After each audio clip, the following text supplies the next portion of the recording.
We continue now at the top of Daf Yomi Gemara from Meseches Bava Kamma. This is Bava Kamma Daf 10a. The Gemara is continuing a brisa which brings the various stringencies of some cases of Mammon HaMazik over others.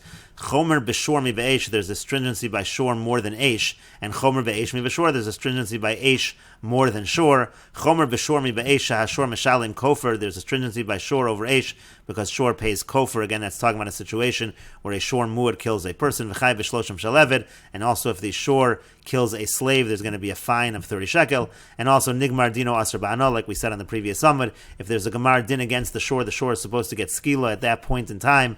The shor, you cannot get any benefit from the shor. Masru lecheres shota v'katan chayiv, and also if you give over the shor to a cheres shota v'katan, also what we mentioned on the previous summit, and then the cheres shota v'katan take that shor and the shor does damage, then you are chayiv masha ein kein be'esh. That is not the case when it comes to eish.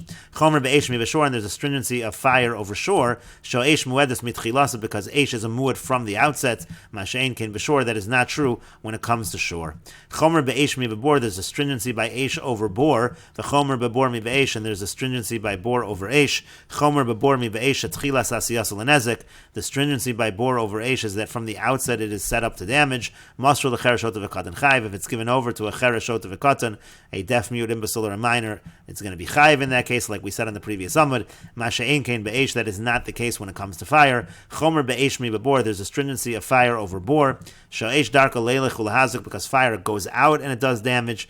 Umuedes lechol, it's also considered to be a muad. It's forewarned that when it consumes, whether it's consuming bein davar haroila, whether it's consuming something that is normal for it to consume, uvein davar she'eno roila, and whether it's consuming something that is not fit for it to consume. Masha ein kein b'bor, that is not the case when it comes to bor. The Gemara will explain later on what we mean by something that is fit to be consumed, that we're saying eish is chayev regardless of whether it's fit or not, and that bor is not chayev.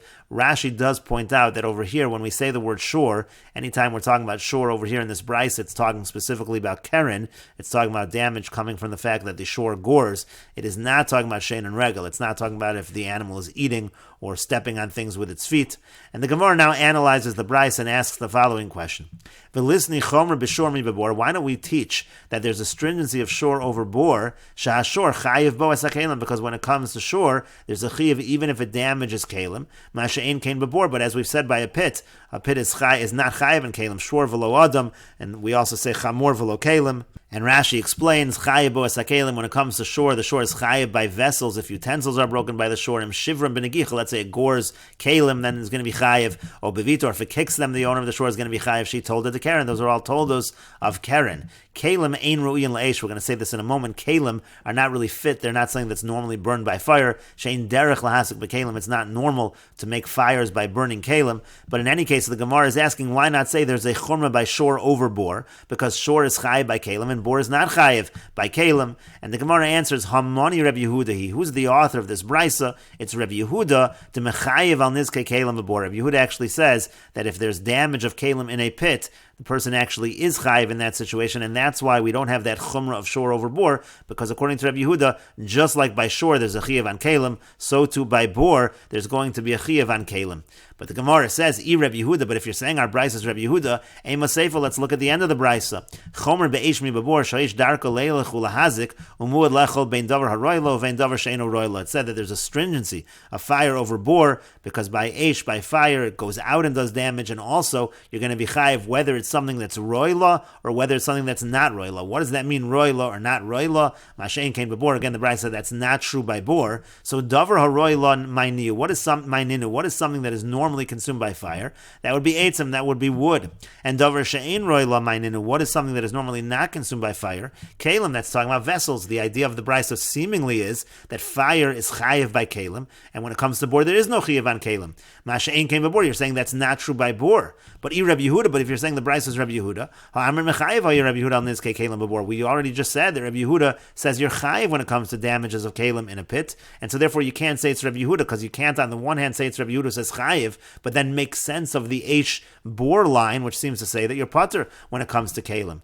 And so the Gemara says, Elo liolam rabbanan, you're right. Rather, you have to say that the brisa is the rabbanan, and then we're back to our original question, why is it that we don't say that there's a chumrah of shor over bor, that a shor is chayiv and kalim, and bor is pater on kalim, and to that you have to say vitana v'shayir. You have to say that the brisa did leave out some cases, and one of the cases that the brisa left out is this obligation of kalim, this chumrah of shor over bor when it comes to kalim. And the Gemara says, my shayir, the high shayir, well, what else was left off that you're saying things were left off? You can't just say one case was left off. There has to be at least more than one case. And the Gemara says, shayir tamun. The Gemara says you can say that tamun was left off, because when it comes to tamun by eish, you are not chayiv on items that are concealed, and that's not true. Rashi over here says, shayir tamun, dehava leila misni, chomer b'shor ubor mi b'eish. That's not true by shor and bor. Shor and bor are chayiv and tamun, eish is not. Shim boat shor b'sak mole kalim, v'shivron chayiv, for example. If an ox would kick a sack that was full of kalim and break them, he'd be chayiv. Or im nafal chamor b'bor, the olav sak mole tu, if a chamor would fall into a pit, and there's a sack of tfu on it, chayiv, he'd be chayiv even though it is concealed. V'afagav the tamun b'sak, even though these items are concealed in the sack. Masha'ein kein be'esh. And that's not true when it comes to fire. We learn out from the pasuk Kamma that you're only chayiv if it's out in the open, not if it's concealed. So that is also left out of the brisa, and therefore similarly we leave out this idea of kalim. That's also left out of the brisa, just like tamun. And the Gemara continues, Ibay saying, if you want, I could say another answer. Leolam Rebbe Yehuda. Really, let's go back to saying that the brisa is Rebbe Yehuda. Now then we have a problem, because then we're saying that you're chayiv by bor by kalim, according to Rebbe Yehuda. So why is it that when it comes to davar she'ein roila, we're saying that by eish is chayiv and bor is pater? If that's not talking about kalim, what is it talking about? So the Gemara suggests v'davar she'ein roila lavle suye kalim. When we talk about a davar she'ein roila, it's not to include kalim. Ela la suye licha niro v'sichsacha avanav. What it's coming to include is, let's say the fire scorches the plowed earth and damages the earth, or let's say it scorches the stones and damages the stones. So that you can have a chiyuv when it comes to eish, but that's not true by bor, because there's no obligation of, there's no such thing as a bor that's going to damage land. You don't have that when it comes to bor. That's what it really means. And the Gemara continues, Maskefla Rav Ashi, but Rav Ashi asks a different question on the brisa. Listening chomer b'shor mi b'bor, we should have the following thing taught on the brisa. There's a stringency of shor over bor. Shashor chayev bo shor psulei hamukdashin, because when it comes to shor, you're chayev even by an axe of psulei hamukdashin. Masha'ein came b'bor. That is not true by bor. That is an additional item that we could have taught in the brisa.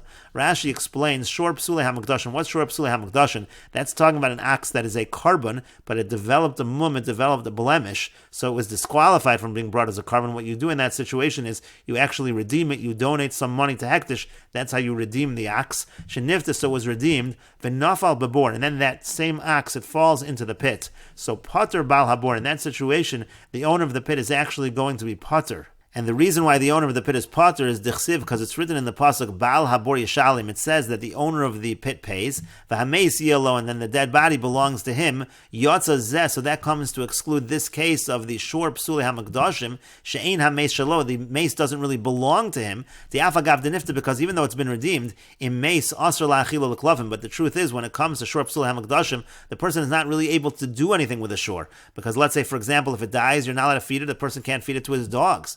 Like it says in Bechoros, Tizbach v'lo giza, it says you can slaughter it, but you're not allowed to have the shearings. Basar v'lo cholav, you can have the meat, you can't have the milk. V'achalta, you can eat v'lo l'klavim, it can't be given over to the dogs. Uv'psule hamukdashin akos medaber, that's talking about psule hamukdashin, so it's not really yihi alo. He really doesn't have the full ownership over that redeemed psule hamukdashin, and that's why if it falls in a pit, there's going to be a patur in that case. However, v'imnagchu shor, but let's say a shor would gore such an ox, chayiv, it'd actually be chayiv. Daksiv shor riyeu, that's considered shor riyeu. The cave in the nifta, shor riyeu, karina bay. Once it's a redeemed, it's no longer a carbon, so then it's considered to be shor riyeu. And Rashi points out, v'afagav devashor namik siv ha'mesi alo. Now, even though by shor it also says ha'mesi alo, that's still used for something else later on. Mukminon leila kamon lebailim metaflim benavela. We're going to say later on that has to do with the fact that the owners, they take care of the carcass and they have to share in that loss. Let's say it depreciates in value. And the Gemara continues, if you say correctly that the author of the Bryce is the Rabbanan, so ID the Shayar Hach, Shayar Nami Hach. So since we already left out some cases, as we said, we left out the cases of Kalim and Tamun, so we also leave out this case of Shor Psule HaMakdashim. Eloyamar Rabbi Yehuda, but if you're going to say that the Bryce is Rabbi Yehuda, when it comes to Rabbi Yehuda, again, by Bor, Kalim is Chayiv, Tamun is also Chayiv when it comes to Eish, those were not left out. So my Shayar, the High Shayar, so what else was left out that you're saying this case of Shor Psule HaMakdashim was left out? And And so the Gemara answers to that, Shayir Dash Beniro, a case that was left out is Dash Beniro. That's talking about a situation if you have a plowed area of a field and the shore steps on that, that's like a tolda of Keren.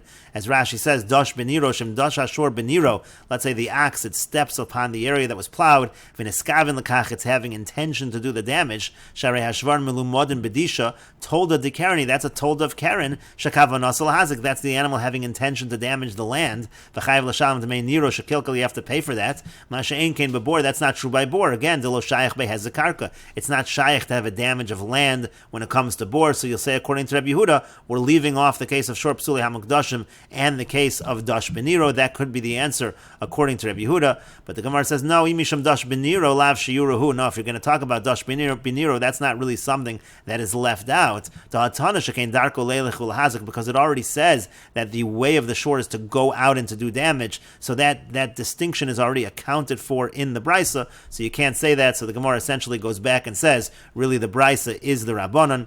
Rashi says, Dakatani Le'el B'shor, Shedarko Leilechul Hazik. It says by a shore that its way is to go out and to do damage. V'chol Nizak and B'chlal, that includes all these kinds of damages. So that's already included. That was not left out. And the Gemara continues at the two dots. The Mishnah said, Hechsharti b'mixas nisko, if I prepared some of the damage, I'm responsible for all of the damage. Tana Rabban and the rabbis taught, Hechsharti mixas nisko, chavti b'tashlumi nisko, ke'echsher kol nisko. Again, if I prepared part of the damage, then I'm responsible for all of the damage. Keitzad, how so? Hachover bor tisha, let's say a person digs a pit that is 9 tvachim deep. Uva acher v'shlimu lasar, then somebody else comes and he makes it 10 tvachim deep. The halach is, ha'acharon chayev. The halach is that last person, the one who added that 10th tefach, he is going to be chayiv. That's the idea. He only did part of it, but he's responsible for the entire thing. And the Gemara points out, Udeloka Rebbe, this is not following the opinion of Rebbe. The Tanya, as we learned in a Brisa, Hachofer bor tishu ba'achar v'shlimu lasar. If somebody digs a pit that is 9 tvachim deep and somebody else comes and completes it and makes it 10 tvachim, achron chayiv, the last person is chayiv according to the Tana Kamma. But Rebbe says no, achron lemisa. When it comes to, let's say somebody falls in there, an animal falls in there and dies, so then we say that last person is chayiv, because only a pit that's 10 tefachim deep can cause the death. But achar shneim l'nizaken, but let's say an animal falls in there and is just damaged, so they both are considered to have caused that damage, and they are both responsible.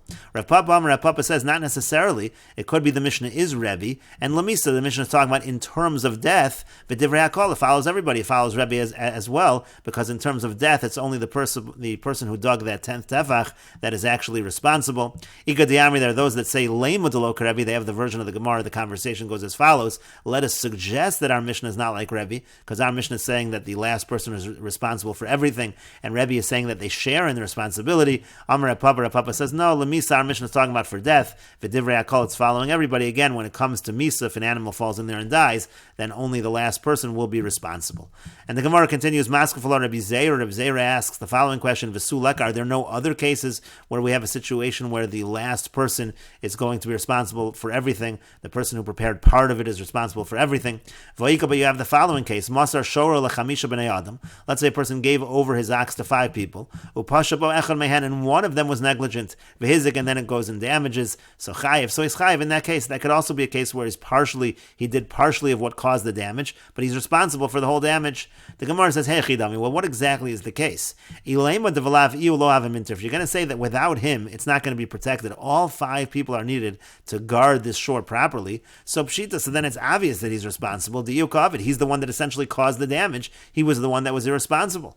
So then you're going to say that he's not really necessary to watch over the shore. It's really protected anyway. But then my kovid, then if he's negligent, what's he really doing wrong? He was unnecessary.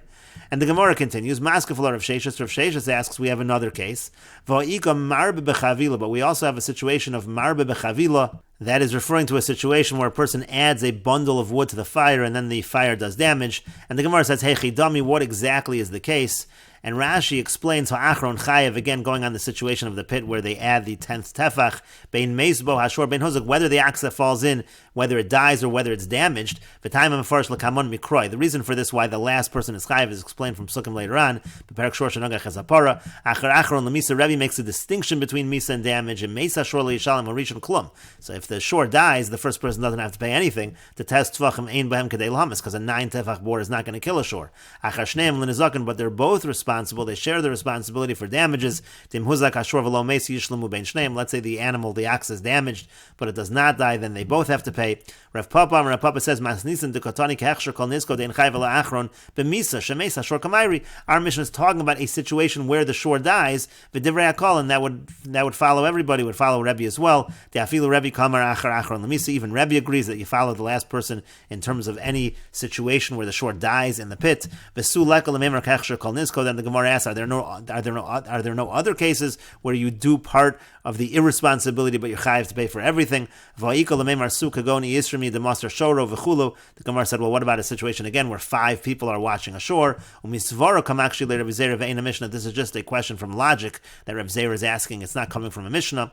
And again, then that one person was negligent. It went, he didn't watch it properly, and it went out and it did damage. And we will continue with this discussion in the next video on Daf Yud Amud Beis.